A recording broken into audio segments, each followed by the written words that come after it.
महारानी साहब, अली बहादुर कारावास से भाग गया है।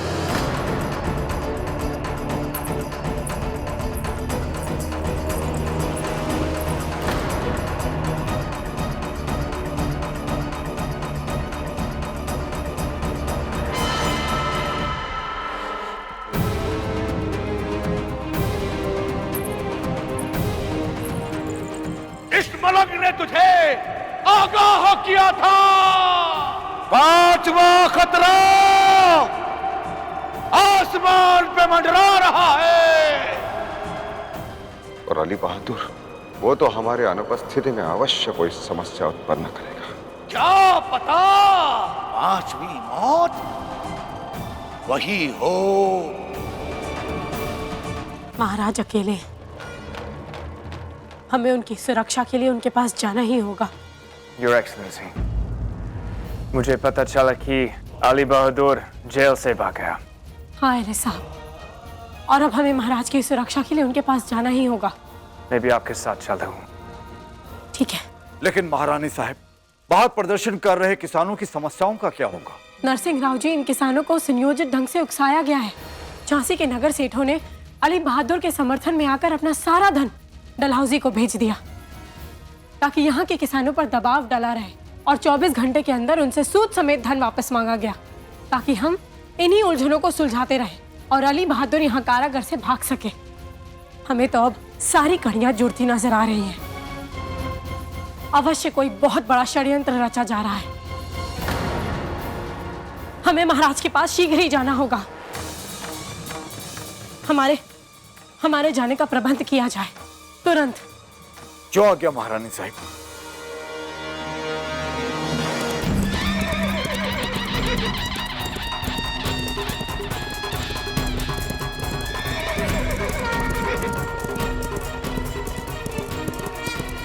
हक है, हक है, हक यही है, हक है, हक है, हक यही है, हक है।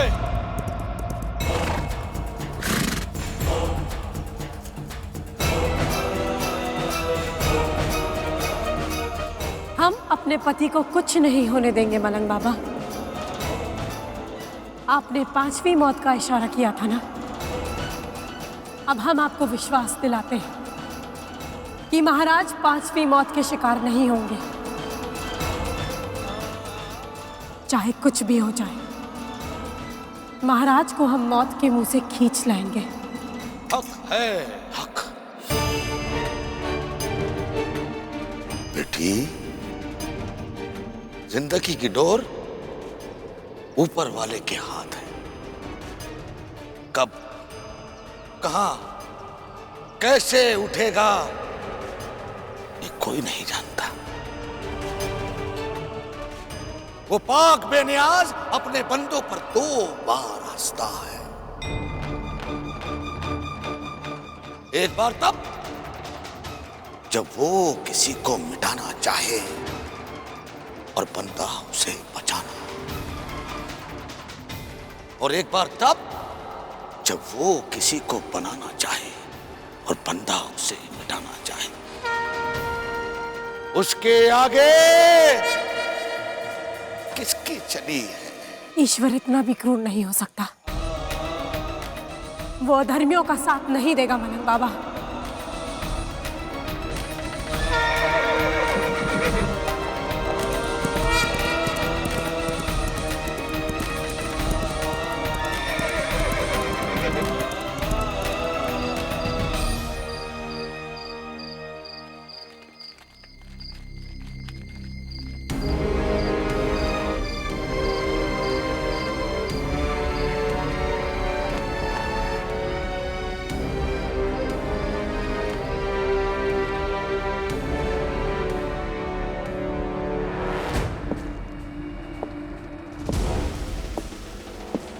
खोलो।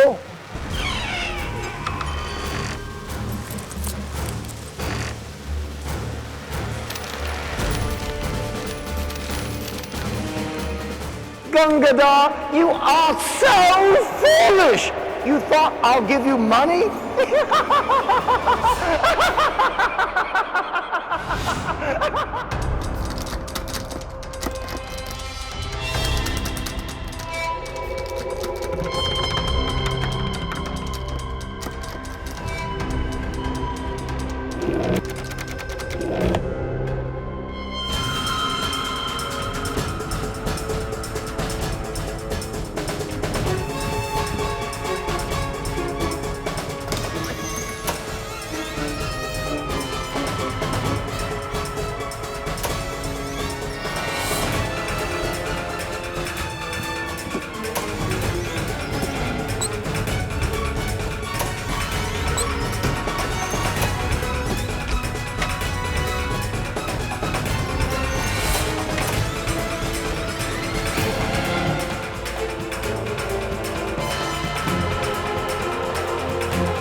दामोदर,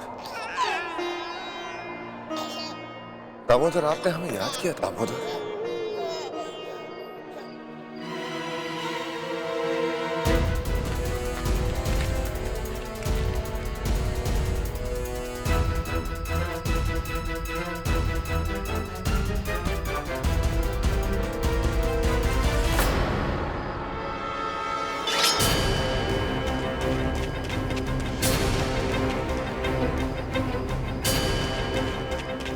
क्या हुआ तात्या जी? कुछ नहीं। ऐसा आभास हुआ जैसे यहाँ पे कोई है, संभवतः कोई जंगली पशु होगा। तुम लोग जाओ, पहरे पे जाओ।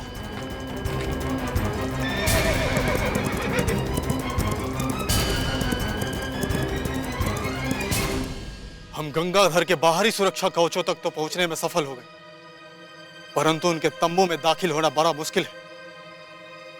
पहरा बड़ा सख्त है वहां। अगर आप आदेश दें तो उनके सुरक्षा कर्मियों पर हमला बोल दें।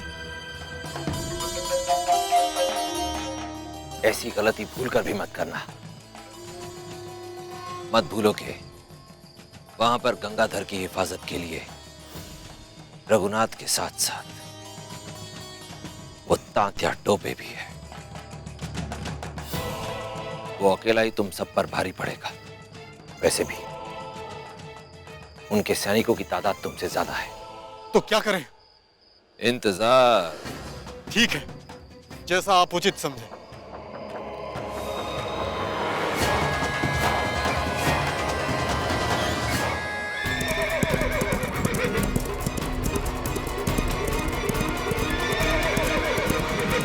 प्रिय लक्ष्मी, आज न जाने क्यों मन की व्याकुलता बढ़ती जा रही है। इतना अकेलापन तो कभी नहीं महसूस हुआ। ऐसा क्यों होता है कि पल भर आपसे दूर रहूं तो लगता है सदियां बीत गई।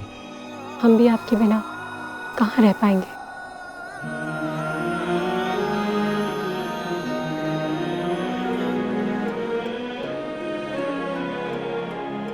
आज की रात कटते नहीं कट रही है। विचलित होकर लेखनी उठा ली और संभवतः पत्र लिखकर स्वयं को यह सांत्वना दे रहा हूं कि आप सामने बैठकर हमसे बातें कर रही हैं। आते समय अपने दामोदर की समाधि पर भी गया था। आपको यह सुनकर आश्चर्य होगा कि गंगाधर अंदर से इतना टूट चुका है कि दहाड़े मार मार कर रो रहा था। जिस फूल की पंखुड़ियां खिल भी नहीं पाई उसे इतने बेदर्दी से मसल दिया गया।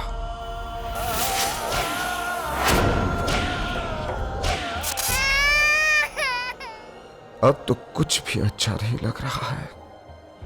आत्मा इस तुच्छ शरीर से उब चुकी है।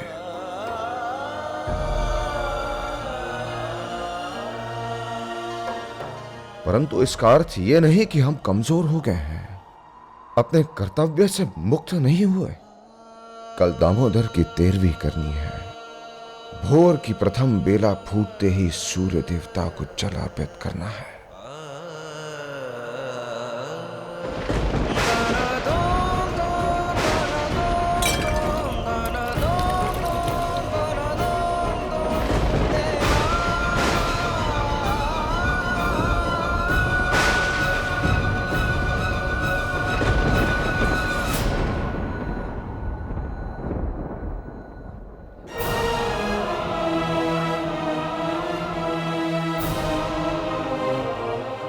वारे नहीं आती। संभवतः हमसे अंतिम अक्षर लिखवा रही है तो